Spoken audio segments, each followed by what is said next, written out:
السلام علیکم۔ اخبار اردو کے ویب چینل میں آپ سب کو خوش آمدید۔ امید ہے آپ خیریت سے ہوں گے۔ آج ہم بات کریں گے محمود غزنوی کے بارے میں۔ یامین الدولہ عبد القاسم محمود ابن سبکتغین 2 نومبر 971 کو غزنی شہر میں پیدا ہوئے۔ آج یہ شہر افغانستان کے جنوب مشرق میں ہے۔ محمود سبکتغین اپنے والد کا سب سے بڑا بیٹا تھا اور اس کی ماں اس کی دوسری بیوی تھی۔ یہ سب ترک خاندان سے تھے اور غزنی کے ایک سابق غلام جنگجو جنہوں نے غزنی کے گورنر کی بیٹی سے شادی کی تھی جو پہلے اس کے آقا رہ چکی تھی۔ جب سبکتغین کے مالک سمانی خاندان کی حکومت کمزور ہونے لگی تو اس نے غزنی پر قبضہ کر لیا اور افغانستان کے دوسرے شہروں کو بھی فتح کر لیا۔ جب سبکتغین اپنے موت کے قریب تھا تو اس نے اپنا اقتدار اپنے بیٹے اسماعیل کو منتقل کر دیا جو اس کی پہلی بیوی کے بیٹے اور محمود کے چھوٹے بھائی تھے۔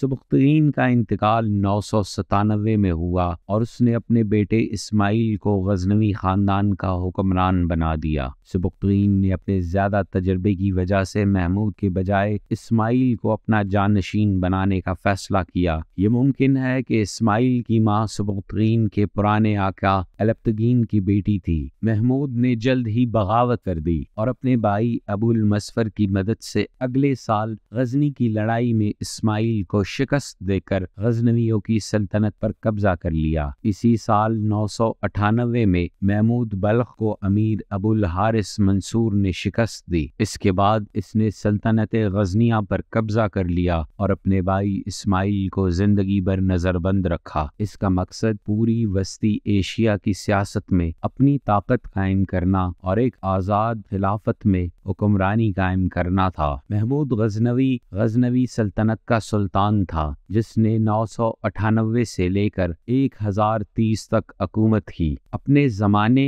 اور تاریخی لحاظ سے آپ کو ہمیشہ اس اعزاز میں یامین الدولہ کہا جاتا ہے جس کا مطلب ہے دولت کا دانا ہاتھ۔ اس کی حکومت وسیع پیمانے پر تھی، ایران سے لے کر پنجاب، برصغیر پاک و ہند، فرانسونا میں خوارزم اور مکران تک پھیلا ہوا تھا۔ محمود غزنی کا قصہ بہت مشہور ہے۔ انہوں نے ہندوستان کے بہت سے علاقوں جیسے ملتان، سندھ، پنجاب اور دہلی پر قبضہ کر لیا۔ اس کے سب سے مشہور کارناموں میں ایک سومناتھ مندر پر حملہ ہے۔ غزنی کے محمود نے اپنے دور حکومت میں ہندوستان پر 17 بار حملہ کیا اور 16 دفعہ ناکامی کے بعد 17ویں دفعہ کامیابی پائی۔ اس کی فتح نے غزنویوں کو ایک مضبوط بنیاد فراہم کیا۔ محمود غزنوی نے اپنی حکومت میں بہت سی کامیابیاں حاصل کی۔ ہندوستان پر حملے کے بعد محمود غزنوی مزید دولت اور سلطنت لے کر آیا۔ اس دولت سے محمود غزنوی نے